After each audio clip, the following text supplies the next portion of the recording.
రాష్ట్ర ప్రభుత్వం యొక్క బుద్ధి లేనితనం వల్ల ఒక మెట్రో లాంటి బంగారు ప్రాజెక్ట్ అంటే ఎయిర్పోర్ట్ మెట్రో ఆనాడు మా గవర్నమెంట్లో 2023లో శంకుస్థాపన చేసి టెండర్ చేసి మొత్తం 33 కిలోమీటర్లు రాయదుర్గం నుంచి ఎయిర్పోర్ట్ దాకా 24 నెలల్లో పూర్తి చేయాలని 2023లో ఆనాడు మేము శంకుస్థాపన కూడా చేశారు కేసీఆర్ గారు.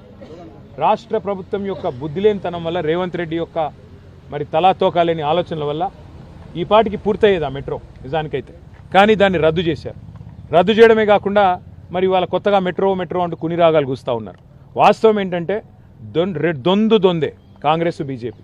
ఆ రోజు లగ్డికాపుల్ నుంచి BHEL వరకు మెట్రోకి అనుమతి ఇవ్వండి అని మేము కోరితే బీజేపీ వాళ్ళు దీనికి ప్యాసింజర్ లోడ్ లేదు, ట్రాఫిక్ లేదు, ఇక్కడ జనాలు ఎక్కరు అని వాళ్ళు అనుమతులు ఇవ్వలేదు. ఎయిర్పోర్ట్ మెట్రో మేము ప్లాన్ చేసి కేంద్ర ప్రభుత్వంతో సంబంధం లేకుండా టెండర్ చేసి ముందుకు పోతుంటే రేవంత్ రెడ్డి గారు వచ్చి దాన్ని రద్దు చేశారు. సో హైదరాబాద్లో 70 కిలోమీటర్ల మెట్రో పూర్తి చేసింది బీఆర్ఎస్ అయితే గత 2.5 సంవత్సరాలుగా ఏమీ చేయకుండా దున్నపోతు నిద్రపోతున్నది కాంగ్రెస్ ప్రభుత్వం.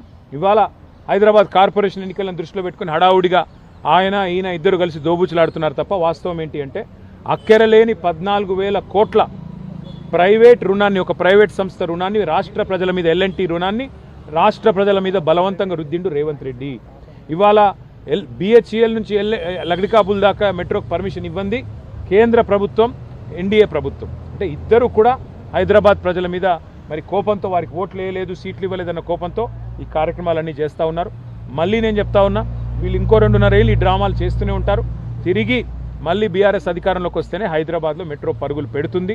తప్పకుండా భవిష్యత్తులో 400 కిలోమీటర్లకు మెట్రోని పొడిగించే బాధ్యత మేము తీసుకుంటామని చెప్పి హైదరాబాద్ ప్రజలకు నేను మాటిస్తాను.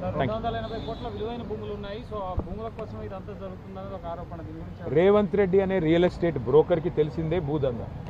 280 ఎకరాల విలువైన నగర భూముల మీద కన్నేసి ఆయన అన్నదమ్ములకి, ఆయన అస్మదీయులకు కట్టబెట్టడానికే ఇవాళ రాష్ట్ర ప్రజల నెత్తి మీద 14,000 కోట్ల రుణాన్ని బలవంతంగా L&T రుణాన్ని రాష్ట్ర ప్రజల నెత్తి మీద రుద్ది, L&T దగ్గర ఉన్న లీజ్ ల్యాండ్స్ అవేమి గవర్నమెంట్ దారాదత్తం చేసిన ల్యాండ్ కాదు, మరి పరిమిత కాలానికి వారికి లీజుకి ఇచ్చిన ల్యాండ్ని వెనక్కి తీసుకుని వాటిని ఆక్షన్ పెట్టి ఆక్షన్లో తన అన్నదమ్ములకు కట్టబెట్టాలి లేదా బినామీలకు కట్టబెట్టాలని రేవంత్ రెడ్డి గారు చూస్తున్నారు.